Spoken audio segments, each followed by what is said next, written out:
Hello everyone, good evening. This is Arshi और आप देख रहे हैं एनएस क्लासेस।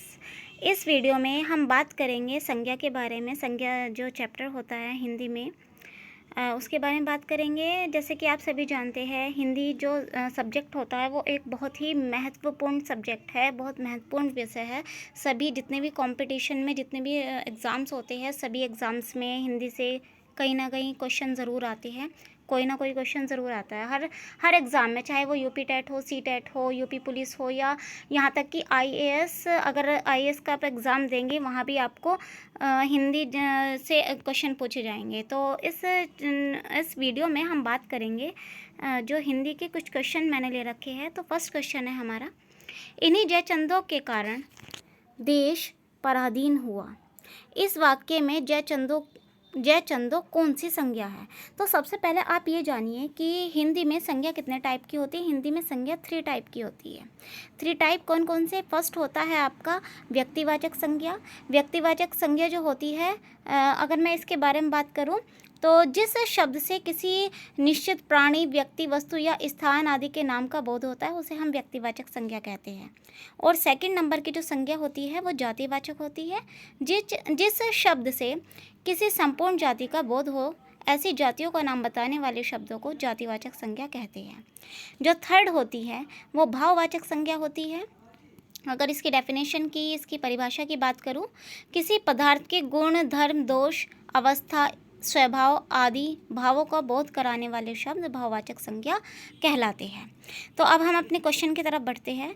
क्वेश्चन में पूछा गया है कि इन्हीं जयचंदों के कारण देश पराधीन हुआ। तो देखो, जयचंद किसी का नाम है, और जब किसी का नाम है तो जाहिर सी बात है ये संज्ञा है। और संज्ञा कौन सी है? देखो, भाववाचक। अगर मैं आपके जो क्वेश्चन, जो ऑप्शन है, अगर मैं ऑप्शन से ही आपको क्वेश्चन सॉल्व करना सिखाऊं तो सबसे पहले अगर मैं लेती हूँ ऑप्शन नंबर डी लेती हूँ, समूहवाचक संज्ञा नहीं है। देखो, समूहवाचक संज्ञा जो होती है, समूहवाचक संज्ञा उस संज्ञा को कहते हैं जिसमें किसी समूह का बोध हो।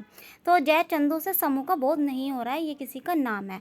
समूहवाचक संज्ञा वे होती है जैसे कक्षा हुई, टीम हुई, तो ये समूहवाचक संज्ञा हो जाएगी। लेकिन जयचंद समूहवाचक संज्ञा नहीं है, तो option number D is wrong answer. Option number C पे जाते हैं, भाववाचक। भाव उसे कहते हैं जब हम बिल्कुल छोटी सी बात हम ध्यान में रखिए कि भाववाचक संज्ञा वो होती है जिसे आप ना तो आंखों से देख सके और ना ही उसे टच कर सके। भाव को सिर्फ क्या किया जाता है? महसूस किया जाता है, और ये क्या है? भाववाचक संज्ञा हो नहीं सकती। ऑप्शन नंबर बी पे आते हैं। अगर हम बी पे देखेंगे, व्यक्तिवाचक संज्ञा। अब क्वेश्चन में पूछा गया है इन्हीं जयचंदों के कारण, और व्यक्तिवाचक संज्ञा का मतलब होता है किसी एक को ये कहा जाए। अब यहाँ पर बहुत सारे हैं, तो ये व्यक्तिवाचक संज्ञा भी नहीं होगी, ये जातिवाचक संज्ञा होगी। तो option number A is the correct answer. अब इसी के साथ मैं क्वेश्चन नंबर 2 की तरफ चलती हूँ। अगर 2 में हम देखेंगे तो सेकंड क्वेश्चन में है, निम्नलिखित में से, सेकंड क्वेश्चन में है, एक सेकंड रुकेंगे, निम्नलिखित में से जातिवाचक संज्ञा का उदाहरण नहीं है। जैसे कि मैंने आपसे अभी बताया है, जातिवाचक संज्ञा वो संज्ञा होती है जो किसी संपूर्ण जाति का बोध कराए, जिसमें केवल एक नहीं, पूरी संपूर्ण जाति का बोध हो। सबसे पहले देखेंगे गाय, फिर नदी, फिर शहर, फिर सुभाष चंद्र बोस। अगर हम फर्स्ट देखेंगे गाय, गाय तो बहुत टाइप की होती है, काली होती है, सफ़ेद होती है, और मतलब बहुत टाइप की गायें होती है, बहुत सारी प्रजातियां होती है। तो गाय क्या हुई? जातिवाचक संज्ञा हुई। नदी, अब नदी की बात करेंगे, नदियाँ तो बहुत सारी है, गंगा है, यमुना है, कावेरी है, दामोदर है, तो नदी भी कौन सी संज्ञा हुई? जातिवाचक संज्ञा। अब हमें इसमें नहीं वाला ढूंढना है। कई बार ऐसा होता है जब हम क्वेश्चन अटेम्प्ट करते हैं तो हम जो ये नहीं वर्ड होता है ना, ये हम अपने माइंड से निकाल ही देते हैं। हम पढ़ लेते हैं क्वेश्चन को, निम्नलिखित में से कौन सी जातिवाचक संज्ञा का उदाहरण है। तो आप फर्स्ट देखेंगे गाय, तो गाय टिक कर देंगे, जबकि ऐसा बिल्कुल भी नहीं है। अब मैंने सी देखेंगे, शहर। शहर जो होते हैं बहुत सारे होते हैं, जैसे आपका शहर, हमारा शहर, उसका शहर, बहुत सारे शहर होते हैं, जैसे मेरठ, दिल्ली, गाजियाबाद, बहुत सारे शहर है। तो शहर क्या हुई? जातिवाचक संज्ञा। लेकिन सुभाष चंद्र बोस किसी एक ही व्यक्ति का नाम है, इस वजह से सुभाष चंद्र बोस व्यक्तिवाचक संज्ञा हुई, और यही इसका option number D is the correct answer. अब क्वेश्चन नंबर 3 की साइड चलेंगे। द्रव्यवाचक संज्ञा का उदाहरण है, मतलब द्रव्यवाचक संज्ञा उसमें आते हैं जिसको मापा तोला जाता है, जैसे कि गुच्छा, जो ऑप्शन दे रखे हैं, गुच्छा है, तेल है, शहर है, कक्षा है। अब ऑप्शन नंबर डी से स्टार्ट करती हूँ। कक्षा क्या है? एक बच्चे से तो कक्षा नहीं बनती, बहुत सारे बच्चे होते हैं तब जाके कक्षा बनती है। तो क्या हुई? एक ग्रुप हुई। ग्रुप मतलब समूहवाचक संज्ञा हुई। सिर्फ फिर शहर को देख लेते हैं। शहर जैसे कि मैंने अभी पिछले क्वेश्चन में बताया है, जो शहर होता है, बहुत सारे शहर होते हैं, तो ये जातिवाचक संज्ञा हुई। तो ऑप्शन नंबर सी भी हमारा रॉन्ग हो जाएगा। अब बी को देखेंगे, तेल। तेल और गुच्छा। अब इनमें से कौन सा ऑप्शन सही हो सकता है, आप मुझे सोचकर बताइए कि गुच्छा होगा या तेल होगा। द्रव्यवाचक, गुच्छा देखो, गुच्छा तो हो नहीं सकता, तेल ही इसमें द्रव्यवाचक संज्ञा हो जाएगी, चूँकि तेल को मापा जाता है। अब हम ऑप्शन नंबर क्वेश्चन नंबर 4 की साइड चलते हैं। तो 4 की साइड हम देखेंगे, निम्नलिखित शब्दों में समूहवाचक संज्ञा है। अब अभी मैंने आपसे बताया समूह हम किसे कहते हैं? जो ग्रुप हो। समूहवाचक संज्ञा कौन सी है उसमें देख के बताना। एक जो सारे ऑप्शन है हम एक बार पढ़ लेते हैं। सभा, मानवता, आदमी, चावल। अब मैं सभी आपको, जो इसका सही ऑप्शन हो जाएगा सभा। सभा में ही बहुत सारे लोग इकट्ठे होते हैं, और जब बहुत सारे लोग इकट्ठे हो जाते हैं तभी वो मीटिंग सभा कहलाती है। तो इस वजह से ऑप्शन नंबर ए सही हो जाएगा। अब बी को देख लेते हैं, मानवता। क्या किसी की मानवता को आप डायरेक्टली आंखों से देख सकते हैं? नहीं देख सकते। टच कर सकते हैं? नहीं कर सकते। हम इसे क्या करेंगे? महसूस करेंगे। तो ये कौन सी हो जाएगी? भाववाचक संज्ञा। आदमी, आदमी तो बहुत सारे होते हैं, तो ये आदमी क्या एक पूरी जाति का बोध करा रहा है, तो इस वजह से ये कौन सी संज्ञा हो जाएगी? ये आपकी जातिवाचक संज्ञा हो जाएगी। और चावल आपका मापा तोला जाता है, ये द्रव्यवाचक संज्ञा के अंतर्गत आ जाएगा।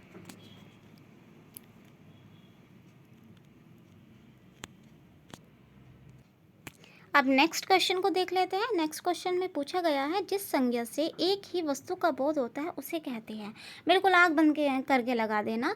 जिससे सिर्फ एक ही वस्तु का बोध होता है उसे हम व्यक्तिवाचक संज्ञा कहते हैं, और जिससे एक पूरी जाति का बोध होता है उसे जातिवाचक, और जिससे समूह का बोध होता है उसे समूहवाचक, और जिसको आप महसूस करते हैं, जिसमें भाव का बोध होता है उसे हम भाववाचक संज्ञा कहते हैं। तो option number A is the correct answer. अब नेक्स्ट क्वेश्चन की साइड चलेंगे। नेक्स्ट क्वेश्चन में पूछा गया है कि भाववाचक संज्ञा का उदाहरण नहीं है। सबसे पहले आप इस नहीं को ही अंडरलाइन या सर्कल कर लेंगे कि भाववाचक संज्ञा का उदाहरण निम्नलिखित में से कौन सा नहीं है। सबसे पहला है ताजमहल, फिर है सुंदरता, फिर है शत्रुता, फिर है अच्छाई। अब हम ऑप्शन नंबर डी से स्टार्ट करेंगे, अच्छाई। क्या आप किसी की अच्छाई को टच कर सकते हैं या उसे डायरेक्टली देख सकते हैं? ना टच कर सकते हैं, ना उसे देख सकते हैं, उसे सिर्फ महसूस कर सकते हैं। इस वजह से ये भाववाचक संज्ञा हुई। ऑप्शन नंबर सी को देखेंगे, शत्रुता। हम किसी की शत्रुता, किसी की दुश्मनी को ना टच कर सकते हैं, ना देख सकते हैं, महसूस कर सकते हैं। इस वजह से ये भी भाववाचक संज्ञा, और ऐसे ही सुंदरता भाववाचक संज्ञा हुई। और जो ताजमहल है, किसी एक ही वस्तु की तरफ ये इशारा कर रहा है ये शब्द, तो इस वजह से ये व्यक्तिवाचक संज्ञा हुई और ये भाववाचक संज्ञा नहीं है। और option number A is the correct answer. Next question की तरफ चलते हैं। नेक्स्ट क्वेश्चन में पूछा गया है कि जातिवाचक संज्ञा नहीं है। जातिवाचक नहीं है, इस नहीं को आप अंडरलाइन करके रखेंगे। इस नहीं का ज़्यादा ध्यान रखना है, अपने से भी ज़्यादा, अपने पेन से ज़्यादा, अपने से ज़्यादा इस नहीं का ध्यान रखना है, नहीं तो आपका क्वेश्चन गलत हो जाएगा। और एक एक नंबरों से न जाने हम कितनों से पीछे खड़े होते हैं, और न जाने हम कितनों से आगे खड़े होते हैं जब मेरिट लगती है। तो जातिवाचक संज्ञा नहीं है पुस्तक, पशु, मकान और आगरा। पुस्तक देखेंगे, पुस्तक तो बहुत सारी होती है, कोई कुछ उपन्यास होती है, कुछ मैथ की होती है, हिंदी की, इंग्लिश की, तो पुस्तक आपकी जातिवाचक संज्ञा हो गई। पशु भी बहुत टाइप के होते हैं, जातिवाचक होगी। मकान भी बहुत सारे होते हैं, जातिवाचक होगी। और जो आगरा है, आगरा किसी एक ही शहर की तरफ इशारा कर रहा है, आगरा सिर्फ एक ही है, इस वजह से ये व्यक्तिवाचक संज्ञा हुई और हमें वो संज्ञा ढूंढनी थी जो जातिवाचक नहीं है। तो option number D will be the correct answer. अब हम नेक्स्ट क्वेश्चन की तरफ चलते हैं। नेक्स्ट क्वेश्चन में पूछा गया है, संज्ञा का उदाहरण नहीं होगा। सबसे पहले आप देखेंगे संज्ञा नहीं है, ये मत देखना व्यक्तिवाचक है, जातिवाचक है, भाववाचक है, द्रव्यवाचक है, या ये है वो है, ये नहीं देखना है। हमें ये देखना है कि संज्ञा का उदाहरण नहीं है। कौन सा नहीं है? एक वह है, एक सुंदरी है, एक मानव है, एक पटना है। ऑप्शन नंबर डी देखेंगे, पटना एक शहर का नाम है। संज्ञा का मतलब होता है नाम। संज्ञा का अगर मैं सिनोनिम मतलब पर्यायवाची बताऊं तो इसका अर्थ होता है नाम। किसका नाम, किसी भी वस्तु का नाम क्या कहलाता है, संज्ञा कहलाता है। अब हम आप ये जो आप एक डेफिनेशन बचपन से हम लोग पढ़ते आए हैं, किसी वस्तु, व्यक्ति, प्राणी आदि स्थान के नाम को संज्ञा कहते हैं। तो ये डेफिनेशन, इस डेफिनेशन को छोड़ के हम यहाँ देखेंगे कि संज्ञा का अर्थ क्या होता है। तो संज्ञा का अर्थ होता है नाम। नाम किसका नाम, जितनी भी वस्तु इस संसार में है सब वस्तु का नाम है। मेरे हाथ में जो ये मोबाइल फ़ोन है ये भी एक वस्तु है, मेरे हाथ में पेन है वो भी एक वस्तु है, मैं एक लड़की हूँ, मैं भी एक किसी प्राणी का नाम है, एक लड़की है, तो ये भी क्या हुई, संज्ञा हुई। अब संज्ञा का उदाहरण नहीं है, आप देखेंगे पटना शहर का नाम है, संज्ञा है। मानव एक प्राणी का नाम है, प्राणी को मानव कहा जाता है, संज्ञा है। सुंदरी, किसी लड़की को सुंदरी कहा जा सकता है, सुंदरी भी संज्ञा है। वह क्या है, संज्ञा के स्थान पर प्रयोग किया जाता है, इस वजह से वह क्या है, सर्वनाम है। और option number A will be the correct answer. Next question देखेंगे, क्वेश्चन नंबर 9। इसमें पूछा गया ये जो है स्त्रीत्व नहीं स्त्रीत्व लिखा हुआ है, किस संज्ञा का उदाहरण है। आप एक बात अपने पल्लू से बांध लीजिए, बहुत अच्छे से ध्यान रखेंगे, छोटा सा पॉइंट है, जिसके पीछे आदत है वह लग जाए, जैसे ममत्व, स्त्रीत्व, तो ये जिसके पीछे आदत है और वह लग जाए, ये हमेशा कौन सी संज्ञा होती है, भाववाचक संज्ञा होती है। तो आप ध्यान रखेंगे ये स्त्रीत्व क्या है, जातिवाचक नहीं है, व्यक्तिवाचक नहीं है, समूहवाचक नहीं है, ये है भाववाचक संज्ञा। तो option number D will be the correct answer. अब क्वेश्चन नंबर 10 को देखेंगे हम। क्वेश्चन नंबर 10 में बुढ़ापा शब्द है। देखो बुढ़ापा जो है, किसी के बुढ़ापे को आप देख सकते हैं, नहीं। आप टच कर सकते हैं, नहीं कर सकते। आप ये कहेंगे हम बुढ़ापा देख सकते हैं, हमारे दादाजी बूढ़े हैं तो हमने बुढ़ापा देख लिया, नहीं। आपने अपने दादाजी को देखा है, एक मेल पर्सन को देखा है, एक व्यक्ति को देखा है, एक सज्जन व्यक्ति को देखा है, लेकिन आपने उनके बुढ़ापे को नहीं देखा। बुढ़ापा क्या है, एक भाववाचक संज्ञा है। तो option number A will be the correct answer. अब नेक्स्ट क्वेश्चन की तरफ हम चलते हैं। इस क्वेश्चन में पूछा गया है, हिंदी में शब्दों का लिंग जो है निर्धारण होता है वो कैसे होता है, किसके द्वारा होता है लिंग का निर्धारण, कि ये जो है पुल्लिंग है या स्त्रीलिंग है। लिंग 2 टाइप के होते हैं, जैसे कि आप जानते हैं जो हिंदी होती है उसमें 2 होते हैं और संस्कृत में होते हैं कितने, 3। अब हिंदी की ही हम बात कर रहे हैं, तो जो लिंग का निर्धारण होता है क्रिया के द्वारा, संज्ञा के द्वारा, कारक के द्वारा या सर्वनाम के द्वारा। जो लिंग का निर्धारण होता है वो संज्ञा के द्वारा होता है। और खासकर ध्यान रखेंगे ऐसे क्वेश्चन ही एग्जाम में पूछे जाते हैं। नेक्स्ट क्वेश्चन देखेंगे, भाववाचक संज्ञा नहीं है। भाववाचक जैसे कि मैं 10 बार आपसे बता चुकी हूँ, नहीं है ये देखना है।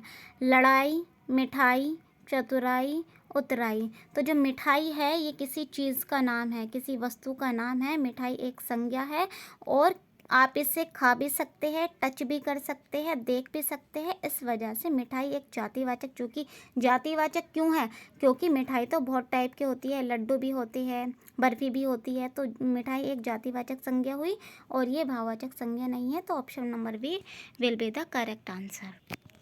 नेक्स्ट क्वेश्चन देखेंगे, व्यक्तिवाचक संज्ञा है, किसी एक के बारे में ही बात की जाए।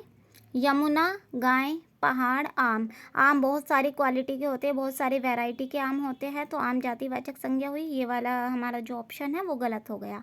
पहाड़ बहुत सारे होते हैं, हिमालय होते हैं, अरावली इसकी चोटियाँ होती हैं, बहुत सारे पहाड़ होते हैं, तो ऑप्शन नंबर सी भी रॉन्ग हो गया। गाय भी बहुत सारे जो होती है, बहुत सारी प्रजातियों की होती है, तो हम गाय भी हमारा सही आंसर नहीं होगा। लेकिन यमुना जो है, यमुना सिर्फ एक ही नदी का नाम है जो उत्तर प्रदेश में बहती हुई जा रही है। तो आपका option number A will be the correct answer.